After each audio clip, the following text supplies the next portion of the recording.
Welcome to the Oh, show. you said the name right.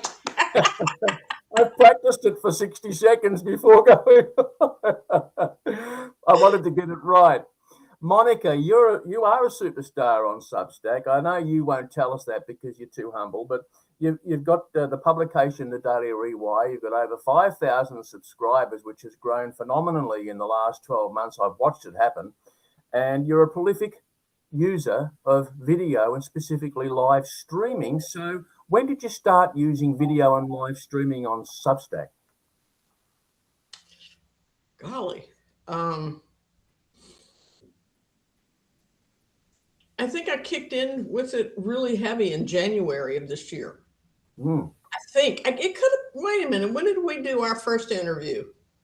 Oh, I'd need to check that, but it wasn't long. It was around about that time, I think. Yeah, I did a podcast with another Substacker.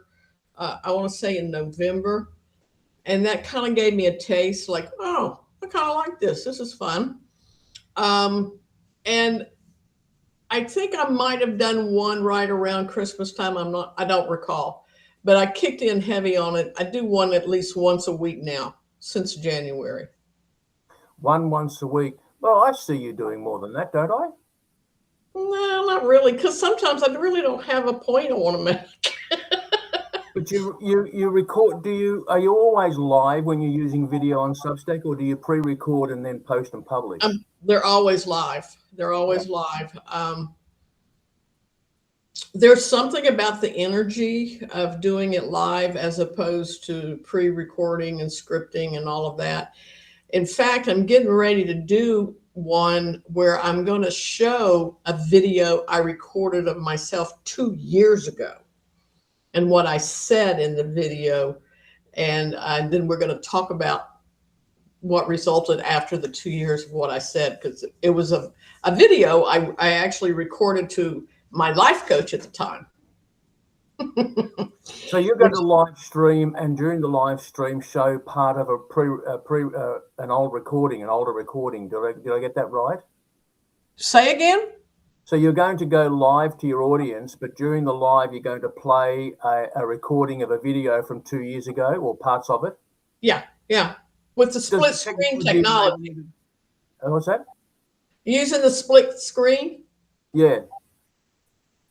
So you might be updating me here, but you've tested this, I think. The audio from the video will actually play on the live stream. Mm-hmm. I wonder if you've got special access to that feature, because the last time I checked, I didn't. And I'm wondering whether Substack is rolling that out. For example, if we go live and share a screen, and on the screen there is some audio or video, initially the audio was not played through the live stream for some reason. But you're telling me that you've tested this and you're I'll double check it, but I've never had it not do that. Wonderful. Even better, because that gives us opportunities during a live stream to do just that, to play an audio, excuse me, viewers, or a video. And we do have viewers joining us, Monica, and we're always grateful, excuse me, we're always grateful, and we acknowledge our viewers who are joining us live, or even those watching the replay or listening to the audio replay. Monica, going live seems to me that it's just like your second nature. You just seem to do it. So it's just like now, for example, here you are joining me, and it just looks like we're having a conversation over a cup of coffee. Why is it that it's so easy for you, but it's something that is difficult for others? Well, I've asked that question myself, because a lot of people don't even understand that I'm actually an introvert. I know. Your face. I'm not a crowd person. I don't like to go out and be around a lot of people, but I do want to talk to people. It could be this, okay? I think there are two reasons this sits with me, and a little context, a little history will help me supply you the answer. Remember, I was married to a preacher. I had to do public speaking forced on me whether I wanted to do it or not, whether it was small groups or whether it was up in the pulpit from time to time. I had to do it. I had to learn it. But here's where I really learned and I have to stop and say hello to Beverly. She was my very first subscriber. Um, uh, I was the 17th highest selling Tupperware lady in the country in 1977.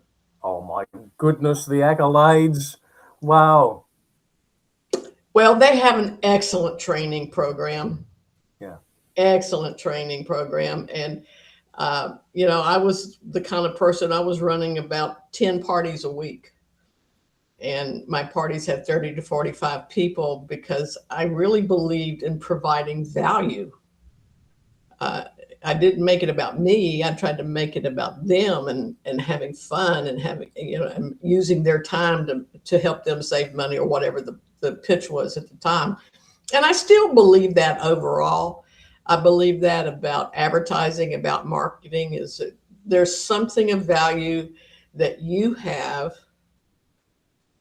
when you're speaking that somebody's going to hear it and resonate and connect with it and buy it. The difference now is that the market is so segmented that you can't really position everything as a demographic. I think that's a danger. Even though mine is dedicated to women over 60, I have a lot of men and I have a lot of younger women, actually. But I tend. Go ahead. Interesting, Monica. So an introvert who has a background of being a high performer in network marketing and direct selling, Tupperware, doing 10 demonstrations a week and getting the results, we can almost transfer that experience to the experience of using video online, whether it's Substack or it's going live or recorded videos on another platform, whatever. If you're a writer or a digital marketer, a digital creator, I should say, this is very important. And I want to just dive a little bit deeper on this because some introverts just think I'm an introvert, so it's either self-diagnosed or somebody's told them you're an introvert. But we've got this idea that I'm an introvert, therefore I can't do this, that, or the other, and they create this own barrier. You've obviously broken through that barrier as an introvert.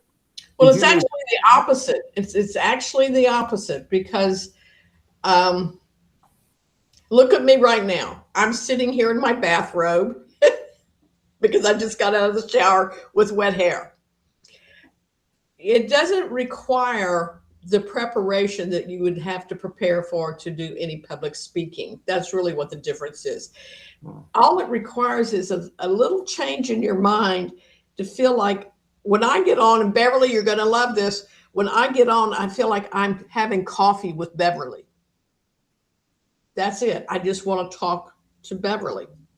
And instead of thinking of a bunch of people like we have right now listening to us, I'm thinking about my friend Beverly and how can I share some information that I think will be of benefit to her. Like we're having coffee at my kitchen table. Such an important point. And I should just thank you publicly, Monica, for joining me, because you accepted my invitation at very impromptu short notice, hence. But you're saying, well, this is me, this is who I am at this moment in time. Stepped out of the shower. Mike Searle sends an invitation. I say yes, glad to join you. And here we are on a live stream talking to people around the world. We don't know where they are. We've got Beverly, who's one of your first subscribers, if not the first. We've got others, and we thank you for joining us. You mentioned also just a minute ago or so another important point. It's not about, quote unquote, it's not about you, and it's not a test of performance. It's about who you're talking to and the value you can bring to that person in a conversation. And that point that you just finished on then, it's the same. We're taught this by experienced writers who teach us how to write better, write to one person rather than an audience of 10 or 100 or 1,000 or 10,000. And this was very true when I was copywriting and writing advertising and marketing, right to one person. So, all right, here we are. We're talking to an audience who have come on board and joined this because the topic headline was, is live streaming for you, yes or no? What do you say then to someone who's on the fence? They're thinking it could be for me, it might not be for me. I'd like to do it, but I'm too scared. What's the Monica Hebert advice? Well, there's a couple of things I would go in there and say. I don't believe in pre-scheduling lives. And the reason I do that is because you could get yourself so caught up in all the little steps that they have for you to do. Send the email, and then don't do the. I got something to say. I just hit send. And the reason for that is you lose your energy of your excitement of what you want to say. You've talked yourself into it. You said, "Hey, I'm going to do this," and now here comes all the steps that Substack has. You want to send an email? Do you want to do this? You want to schedule it? I don't do any of that. I want to go right to the message for the whole reason I want to be live. And it has worked out very well for me. Sometimes I let it go to email after post-production, and sometimes I don't. It kind of just depends. But I always keep it. I do not let Substack publish it. I keep it and go through it before I let it get published.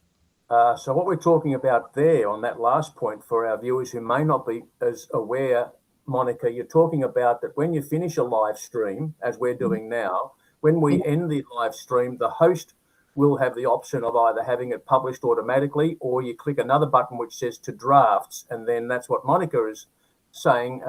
She always chooses drafts and checks the recording. What do you check for, and what would you change that you don't like or think that needs to be changed? Well, I do have some vanity. I'll check to see what the lighting looks like. I'll check to see what my patter sounds like. I might edit the first 3 or 4 seconds off of it because the dead space. If you look at any of your analytics after you do a live, we'll see a graph where the bar is doing well, but when it goes to recording, it drops. Because on a live, those first 4 or 5 seconds from a live, people go, "Oh, well, there's nothing here." And they don't have the patience to wait for it to load. Yeah. So I go back through and edit out the first 4 or 5 seconds before I actually publish it. Do you do that editing, if required, that first 4 to 5 seconds? Do you do that within the Substack video editor? You're able to, you take it off platform and edit it and bring it back on? Mm-hmm. What program do you use, if I may ask? It's through Microsoft. It's just very simple and easy to use. I can also voice enhance, which I like to do. Oh. Because I have a rather high-pitched voice. I used to have a chest voice, but somewhere it changed, probably because I smoke so much. So I like to voice enhance, especially if I'm going to throw it up over on YouTube. I want the voice to have a little bit more resonance in it. Also, I use Opus to not only do the voice enhancing, but they'll take out all the pauses. Oh, yeah.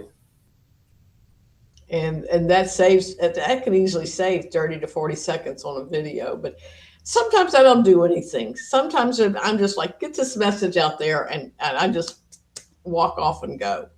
And how long on average would your live streams be? I never go more than about 12 minutes at a time. Why 12 minutes?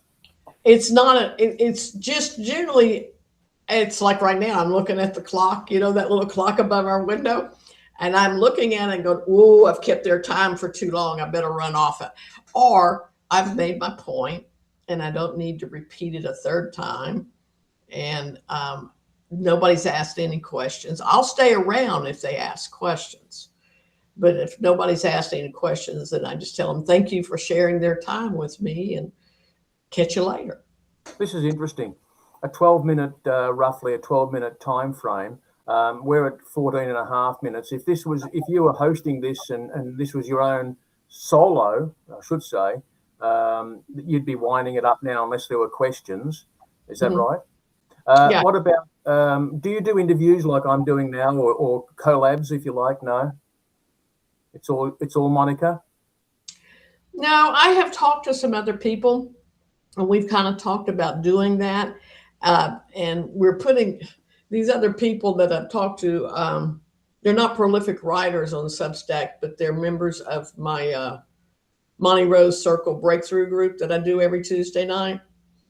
and we've all become really good friends. And we're talking about starting a charitable foundation to support other women over 60 who are being evicted from their homes because their retirement isn't keeping up with the rent increases. Mm-hmm. And if we actually do that, then I probably will start doing some lives with them on camera, because that's a subject I think touches a lot of people. How wonderful that you're starting a charity with others to support women who are in that bracket, in that situation. That's such a good thing to hear, and that's come from directly from the community you've built here on Substack. Mm-hmm.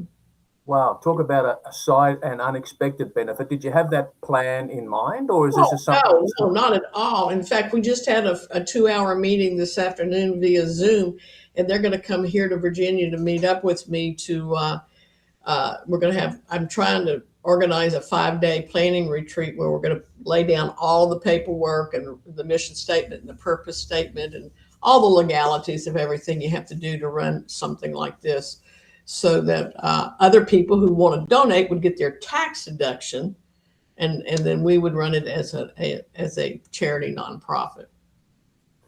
You mentioned, so I'm conscious of the time now, and I've had this in mind about. No, well, I am. I can talk forever. Hey, you'll have to stop me because I can talk under wet cement once I get going. But I'm conscious of your time, Monica, and we're grateful for that. But I'm just thinking, you did say unless there's questions, and I wonder whether any of those who are with us live now do have a question that they'd like to pop into the chat. Just type it in there for Monica. And we'll do our best to answer that, I'm sure, Monica. But if there are no questions for now, or until one pops in there, and we do thank the viewers who are with us, joining us, the Daily Rewire. What was the premise behind starting that, and why did you name it the Rewire?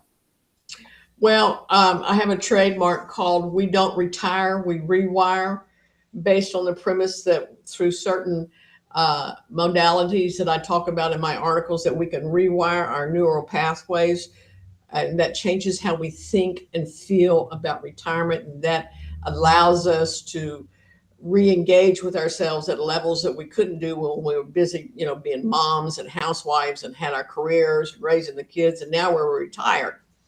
Now, the reason for daily is because I write daily. Yes, you do. I have now published 700 pieces in the last 18 months. See, that's commitment. Well, I get a thought and I write about it. Have you ever had a day when you haven't had a thought and you got nothing to write, or you just don't feel like writing? Occasionally, and I'll go back to my archive and rewrite something from 12 months ago, something like that that's still applicable, something I still feel. But essentially, Daily Rewire is a journal, an open journal of my life, of what I live day in and day out, and how I had to rewire my life. You may not know this, but I lost everything 2 years ago, financially, bottom. I was going to be evicted and everything. I lost everything. I lost my retirement, the whole kit and caboodle. So I had to rewire how I thought about everything, like overnight. I had to do it. And I'm glad I did, because look at where I am now. I have friends across the world. It's amazing, Monica. Well, I'm sorry to hear that you had to go through that experience of 2 years ago. And a lot of people have done, are, and will unknowingly go through something similar. And so the principles from your experience and your insights that you deliver during what you do are highly valuable. No wonder you've got 5.4 thousand subscribers on your Daily Rewire publication. Was that the first publication you started on Substack? Mm-hmm. It's the first and only. Mm-hmm. I have some sections in there. I have a novella I'm writing that I haven't attended to in quite some time. That's a section on the website, and then I have the survival series that's in there. But my publication is a Daily Rewire. It will always stay that way. I mean, it shows up on Google now, so I'm not going to change it.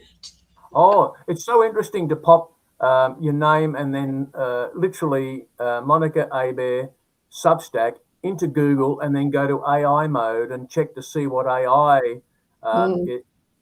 And it's so interesting, and our viewers can do that and get the latest, and to also check to see how Google is indexing your content.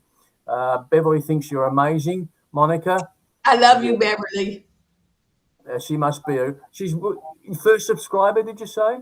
First subscriber, and then I met her in person, 2 months ago? I delivered a painting to her that she bought. Oh, I saw that post. Yeah, that's her. Oh my goodness. She So you is met. the whole reason this Substack started. Oh, really? Yes, yes. This whole thing started. See, I was already writing 200-word missives every day on my Facebook art page. And she connected with me privately and kind of told me her story. And something about her and her story just kept nagging at me. And then another friend said, Monica, you ought to just put all those stories that you're writing on Substack. And boom, that's what happened. Talk about authenticity. Authenticity, connection, and community are the three words that instantly come to mind. And this is what you're a testimony to, not only with that story of the beginnings with Beverly, but also what's grown and developed since then. And now a strong community, a following of over 5,000 subscribers, a community that meets, I think you said, every week. And from that, from this smaller group community, you're now starting a charity to help women age 60 over who are in that position of that you described before. Monica, I just wrote three primary benefits that I see for going live on Substack. I'd just like to read one at a time, and if you've got a thought or a comment or some insight. So the first one is, so these are the three primary benefits I regard or see for going live streaming on Substack. One, this actually addresses what we just touched on by coincidence: radical authenticity and trust building. Yes. Yes. Agreed. Number two, real-time community engagement and dynamic conversations. Yeah. When I told you earlier that I have a lot of young people, I get little messages like, "You're the real deal." They say that a lot. And I think it's because I don't have any corporate speak. I don't have any polished influencer positions. I'm not doing. I'm just being Monica and sharing what I've learned, huh? If we were talking as experienced live streamers, you are, and I'm doing some, and we were asked, well, what's the most important thing that I can do when I'm doing a live stream? Well, you mentioned earlier, it's not about testing your performance, but be you, be the real you, and let the audience see the real you. And we do get to see the real Monica when you're on camera. And you are, I'm going to use a little bit of mild profanity here, you are the absolute no bullshit type person, and that comes through and it comes across on your live streaming, Monica. Now, number three, so we said radical authenticity and trust building. Number two, real-time community engagement, dynamic conversations. And number three, you can convert passive readers into active participants. Has that been your experience? I don't know what's going on, but let me check my volume because everything just kind of cut off. Just a second. Okay. Maybe let me tweak it a little bit. Okay, you want to try it again? Yeah, number three, converting passive readers into active participants.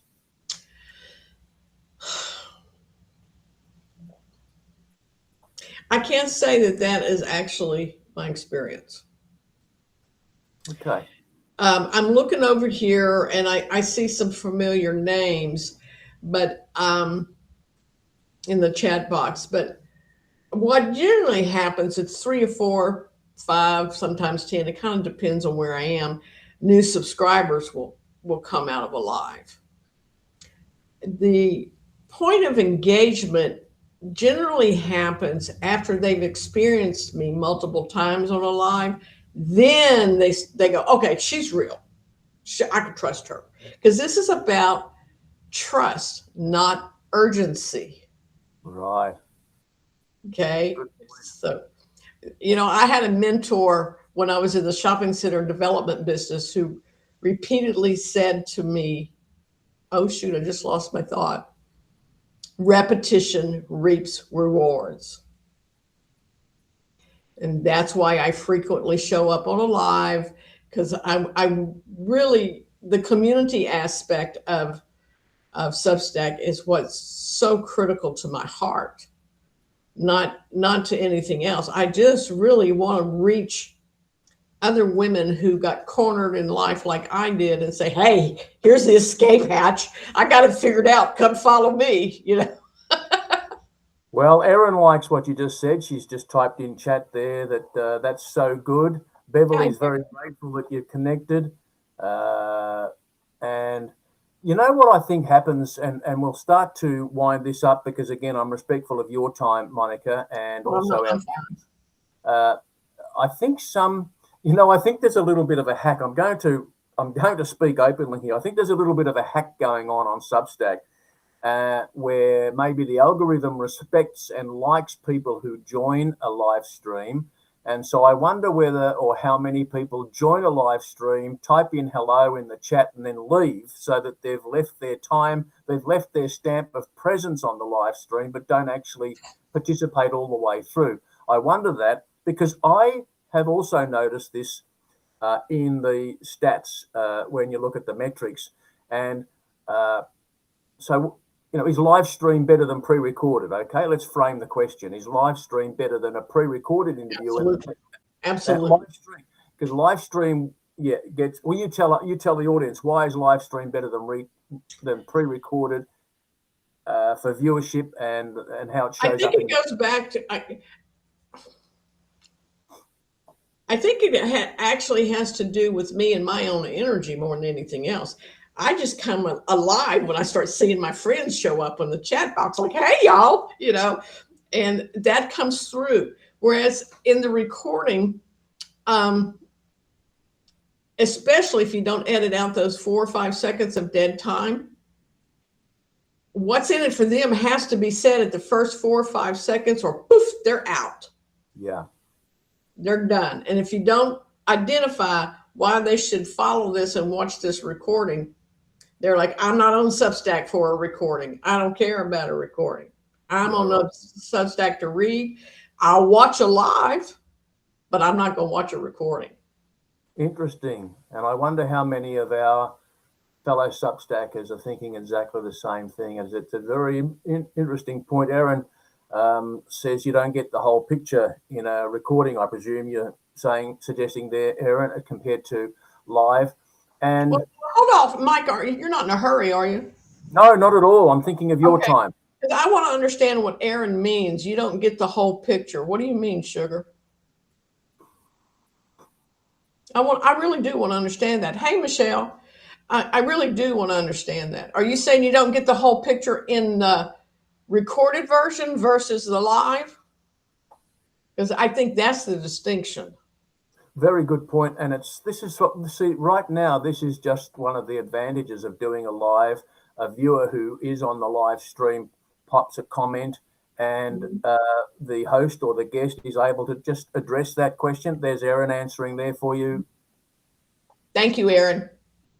Because it's community. It's not about Monica getting off on herself. This is about, hey, you guys, I want to hear from you. I want to know what's going on in your world. I want to know what needs do you have? What's happening? What's shaking? I'm not here to talk about how great I am. I'm here to facilitate greatness in the people who show up in the chat. Now, the paradox here, and you might disagree here, and please fire away. The paradox here is that Monica is saying that this is not an ego trip for Monica doing live streams. It's about the value that she presents to her audience. Mm-hmm. I have the opinion that the audience comes as much, if not more so, for the person and their personality as the information that they're sharing. And I push that a lot, persona and personality driven. And that's why if I'm answering the same question, Monica, that you've done so well to answer, is what's the benefits of live streaming and why do we do it? Is that if you're writing and you're only writing, then it's a very narrow, your audience and your readers get a very narrow perspective of you as the person. And in fact, it could be totally constructed. Like, for example, if you're writing under a pseudonym, we know nothing about the person. Right. You get on a live stream, you may have reams and reams, you may have published books, and you may have, it doesn't matter compared to how you present, how your viewers and audience perceive you and your persona when you're on camera. Am I right? Do you agree? Yes, absolutely. I have toyed with the idea of doing a live with a split screen. I'm coming to your answer the long way around, that just shows all the comments with the names blackened out, but all of the comments that come to me, either in email or direct message, or sometimes just on notes or whatnot, about the fact that I'm real. That is repeated over and over and over again. And my problem with all of that is I don't know how to be anything else. So maybe this is what you get, but because I just believe in the spirit of each human so strongly that how dare I not be my own version of my human spirit as I try to help others reach their potential. That's just a powerful thing inside of me that motivates me. I want to add to that. Now, I know you're 70, so that's no secret. You tell the public that, and so I'm not letting it. I don't know what you weigh, and I'm not going to ask that, but I do know your age, and you're 70. Yeah. And where was I going with that? I've taken myself off track. Sorry, viewers. No, you're. Oh, that's right. Authenticity. That's right. You don't know how to be anything but Monica, and this is what you see is what you get, quote unquote, the real deal. I wonder also. Okay, so there's an age. There is insight that comes with experience, that comes with age. I mean, you just sure. A 20-year-old can't stack up what you can offer as far as life experience. It's just spanned over time. The point I want to make is how much, this is probably getting a little bit off the main topic, but still relevant. How much pain and suffering in one's background and life has to do with this reaching a stage where, well, this is me. You kind of like it or don't like it, but I'm not going to change who I am. Are you asking me how to quantify pain and suffering as becoming a good Substacker? Not so much, but let's just think more broadly. When you've had pain, I think everybody goes through something in life. Everybody has pain and suffering. I mean, it comes in degrees and experiences, but everybody has it. But just because of longevity, just because I'm 68, you're 70, you're more likely to have had more incidences of pain and suffering. Oh, sure. Right. So how much does that lead into reaching a point in your life where there's no point in camouflaging anything? This is me. This is what I've learned through my life. And as a result, this is who I am today. And so I present the real me to you. I don't really think any of that is in me because I've always just been brutally rude. Monica, that's not true. But, well, it got me in some trouble when I was a minister's wife. Woo! You know. You know what, Monica, I'm reminded of Shakespeare. Nothing is either good or bad, but thinking makes it so. Well, that's true. That's true. I mean, my favorite aunt called me aside when I was about 13 or 14 and said, Monica, you just need to know you're a lightning rod. You cause trouble. So, ooh, okay. Well, we all need a Monica in our life. I have an insatiable desire to question everything. I don't leave anything to supposed to or maybe or I gotta question it. I gotta figure out the answer. I gotta get to the root of it. And that is, I guess, either plagued me or become my hallmark later in life. So to answer your question, your original question, other people might shade who they are a little bit based on their life experience. I've just taken my lightning rod thing and expanded it. And It's the only thing I can say. it's like a lightning rod that's expanding across so many people. You're touching so many lives in positive ways. You've built this community. You've got some comments there, Monica. Can you see those? Do you want to address any of those? Camilla, Erin, Catherine, Let's see, what do we got over here? Michelle Wood. is here. Erin, thank you very much. Hey, Michelle. Expressing our real feelings according to our own experiences. Baby, that's my whole game plan. Yeah. If I had a plan, I don't know how to live any other way. This is it. No. But, however, here's where I think a little distinction has to be applied. I don't have a life busy with anything else. Okay, I'm not running errands. I sold my car. Everything is delivered to me. If I go out, I go for a walk. I'm not living a life busy going to book clubs, church committees. I don't do any of that. My whole being is about examining me.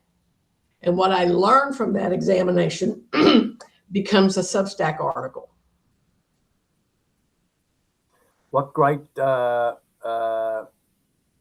content from which to express and write. And you could be a stamp collector and talk about stamps. You could be, you could be someone who takes in lost dogs and looks after them. So you write about lost dogs. And Monica's got experience and insights from pain experience from 2 years ago when flat broke. And did you say facing eviction? Yes. Yes. I mean, these are real daunting. It was during COVID, and I lost all means of making money, and I lived through the little savings account I had. And my ex-husband decided not to make payments on our property we owned, so it went into foreclosure. And that was my retirement. So I lost all of that. It's rather serendipitous that we're having this conversation tonight, and that you asked me to come join you, because tomorrow's article is about this, and it's how you reinvent yourself. Oh, the whole thing. So send me some clips and I'll put it in my article. Yeah, will do. And serendipity and serendipitous. I just posted yesterday. In fact, I wrote a PDF called Serendipity something. I offered it for free. It's on Substack where you pay. It's on Gumroad where people pay for it, but I'm offering it for free at the moment. What a coincidence! Had no idea. Isn't that fun?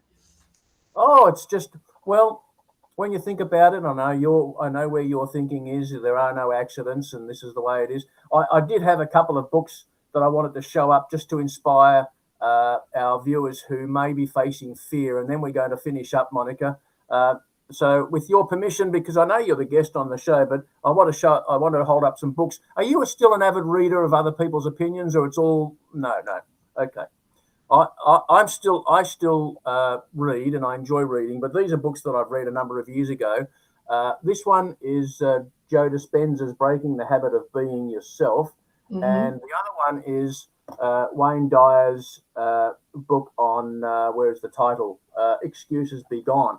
Now, I pulled those books off the shelf, Monica, to hold them up if I had the opportunity to, for viewers who may be thinking that they don't have what it takes and they're in the habit of being fearful of stepping out of their comfort zone.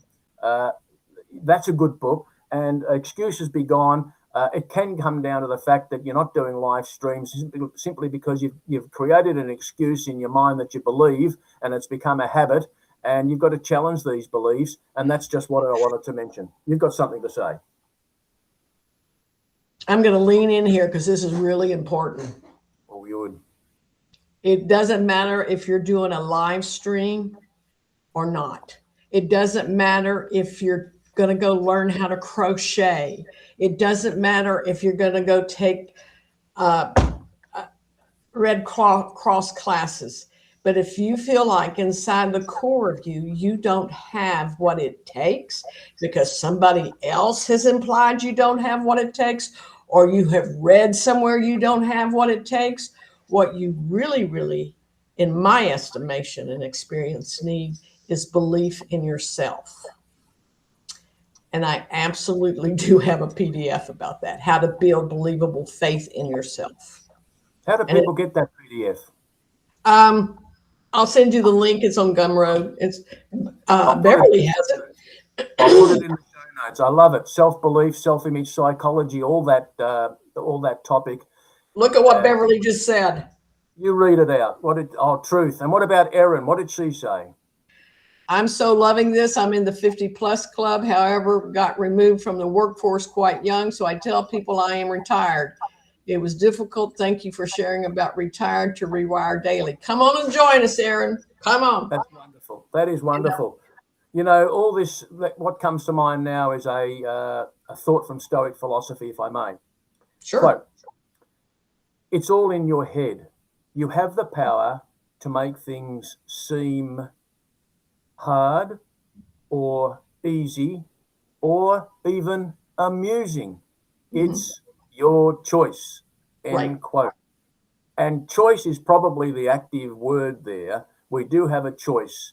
And so we're not locked into anything at all, especially beliefs or old beliefs about who we are and who we should be. Monica, ex-preacher's minister's wife, there's that box of how you're supposed to behave and think and perform. And are you like that now? Hell no.